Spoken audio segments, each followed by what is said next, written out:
the Bluegrass Journeymen has made so many connections with different music promoters and venue owners and just people who love to hear the music. And so I think music is the sort of thing that is disarms people, that puts your relationship in another category almost right away.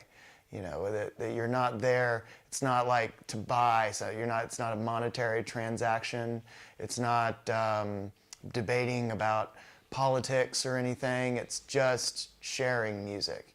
And people that are musicians all kind of understand that. We got a chance to go to the village of Shantiniketan. It's started by Tagore, who's an extremely prolific songwriter, both words and melodies in the Bengali tradition. And I think Tagore came here for the first time and formed Shantiniketan because he fell in love with the place. So there's some kind of magic about this place, I think, which makes people fall in love with it. The most important thing about this place, other than Shantiniketan itself, which is formed by Tagore, and is the music here. The Bauls. That's the folk music of this land.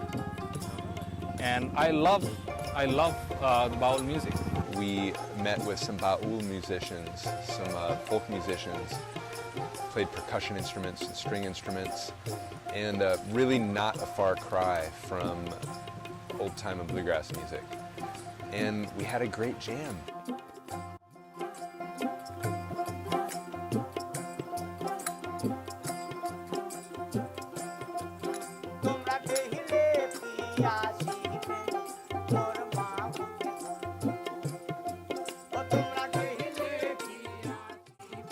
Amazing to see, Baul music and folk music of India and folk music of America coming together and just proving to everyone that music really has no boundaries, especially folk music, it's all from here.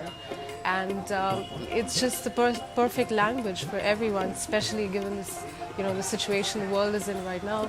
Music really is the answer. So. Well, it's funny because you always hear that music is the universal language, and which is true. But then, really, we put that theory to the test. Everything just locked into place. Everything was where it needed to be. Us just kind of getting to sit there and take it in, but also join with them on some songs, or even play some of ours and have them join in, was probably one of my favorite things that we did in those couple days. I really liked seeing this folk tradition in India. That's always kind of what I'd wanted to find when I was here for 6 months before. So to have that one day to come in and see the instruments they were playing and how they were interacting and just playing out at a park with them. I recorded all these little bits on my phone and want to listen to them and want to learn some of the things they were playing. I loved that. I liked it a lot.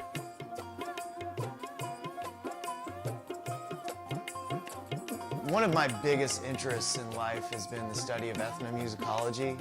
Alan Lomax, going around in the 30s doing all of his field recordings, and I feel like so much of our music, the roots, come from that.